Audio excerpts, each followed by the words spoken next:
See, the specific date, time and wording of the understanding was worked out between the DGMOs of the two countries at their phone call on 10th May 2025, commencing at 15:35 hours. Let me be clear, it was the force of Indian arms that compelled Pakistan to stop its firing. As regards conversations with other nations, the message from India was clear and consistent. However, if the Pakistani armed forces fire, Indian armed forces will fire back. If Pakistan stops, India will also stop.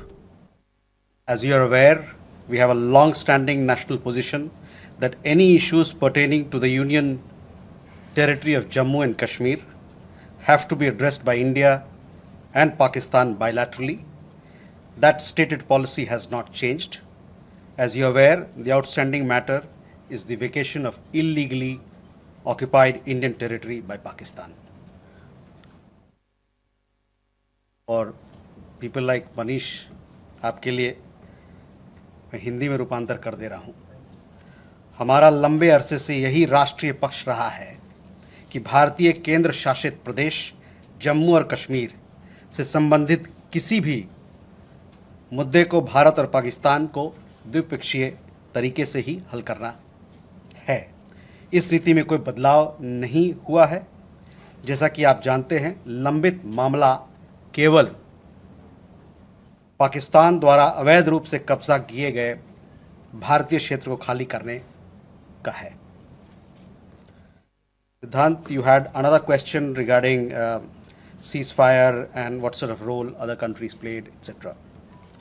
See, the specific date, time and wording of the understanding was worked out between the DGMOs of the two countries at their phone call on 10th May 2025, commencing at 15:35 hours. The Foreign Secretary had made a statement in this regard, as you would be aware. The request for this call was received by MEA from the Pakistani High Commission at 12:37 hours.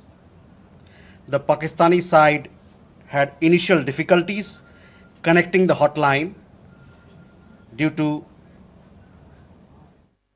connecting to the Indian side due to technical difficulties. The timing was then decided based on the availability of the Indian DGMO at 15:35 hours. You will of course appreciate that early on 10th morning, we had mounted an extremely effective attack on key Pakistani Air Force bases. That was the reason they were now willing to stop firing and military action. Let me be clear, it was the force of Indian arms that compelled Pakistan to stop its firing. As regards conversations with other nations, the message from India was clear and consistent, and exactly the same message that we were conveying from public platforms was the one conveyed in private conversations. It was that India was responding to the 22nd April terrorist attack by targeting the terrorist infrastructure. However, if the Pakistani armed forces fire, Indian armed forces will fire back. If Pakistan stops, India will also stop.